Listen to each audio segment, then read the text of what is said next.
because they're a pathogen with a high death rate would be picked. Now, the good news is, I'm not trying to depress you, it's tough enough right now, most of the work we're going to do to be ready for pandemic 2, I call this pandemic 1, most of the work we'll do to be ready for that are also the things we need to do to minimize the threat of bioterrorism. So we, we'll have to prepare for the next one. That, I'd say is will get attention this time.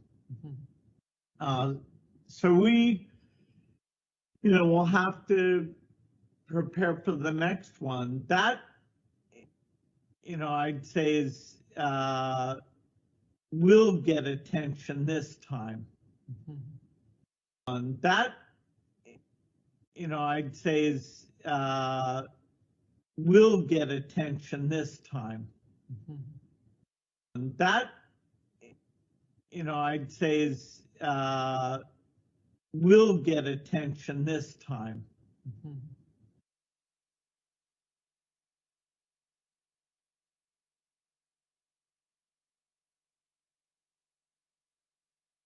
You've written both in your paper that's on your on Gates Notes, which I really recommend people read, and you've said elsewhere, the economy is not going to be anything like it was. It's going to take a long time to recover. It's going to be, people are going to be surprised at how slow and how fitful this is.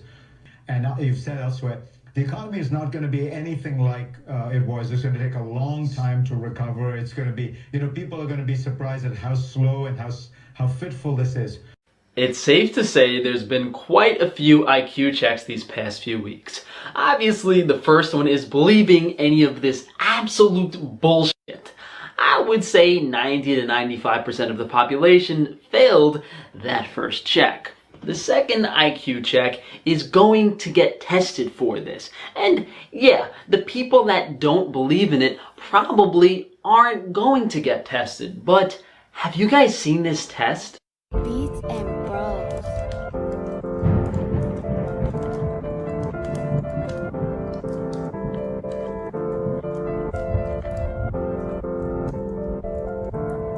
Oh my God. Yeah. How wacko-dacko-cracko is that? It's so obvious to anyone with half a brain that they're trying to infect people with an invasive swab. There's no way you need to go that high in the nasal cavity to get a tissue sample. It's like they're excavating your brain tissue where to install a microchip. I wouldn't trust these demons with inserting anything into my body. I don't even want to donate blood anymore. I used to donate blood as often as I could. Now I'm scared to go into any medical facility. It seems as if they put something on that swab with how they're testing. If you're trying to take a biopsy, you don't have to let it sit in the person's nose and twist it around. If you just go in there and swab the tissue, you're good to go.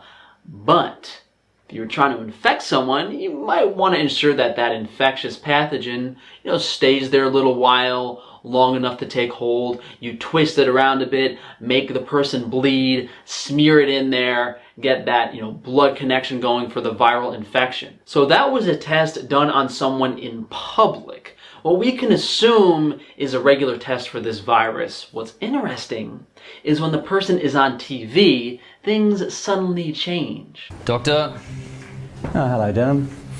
Nice to see you. Nice to see you too. Please take a seat.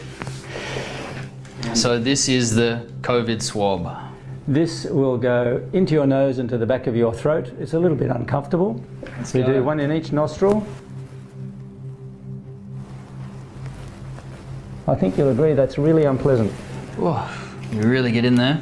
And just to prove you're enjoying yourself, you give me the other one as well. And the second one as well. And he is the ideal candidate. Oh.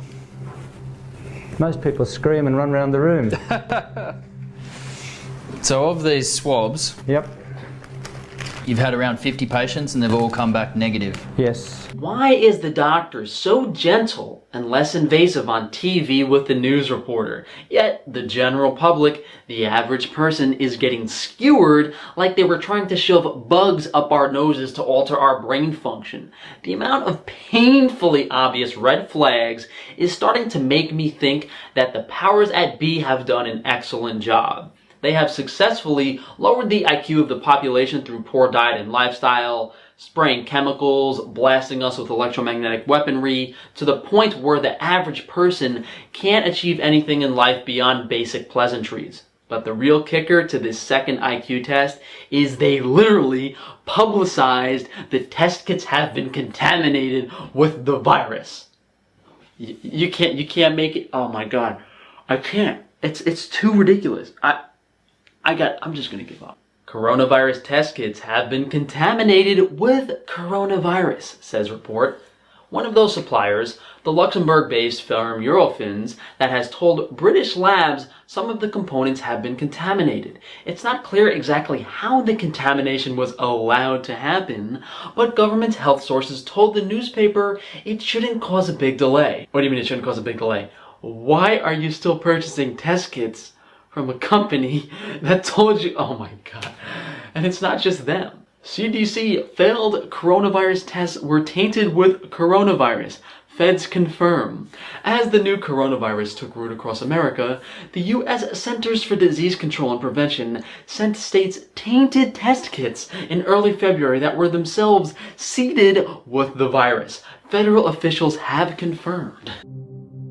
Contamination at CDC labs reportedly caused weeks of delays in rolling out coronavirus test kits to states that needed them. An FDA spokesperson told CNN the CDC broke protocol by making the test in their laboratories rather than in a manufacturing facility, which exposed the test to cross-contamination.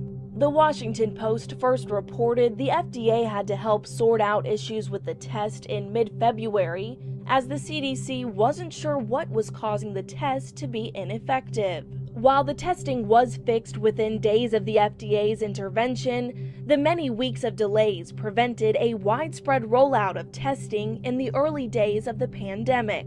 Only about 1% of the U.S. has been tested, and that lack of testing is complicating efforts to ease shelter-in-place restrictions. A CDC spokesperson said the Department of Health and Human Services is investigating the matter. So, if you see these articles and you still get tested, you probably deserve to be thrown on a ventilator, bagged up, and tagged so the hospital can collect that sweet, sweet federal moolah. How the hell are people not calling for the CDC to be disbanded?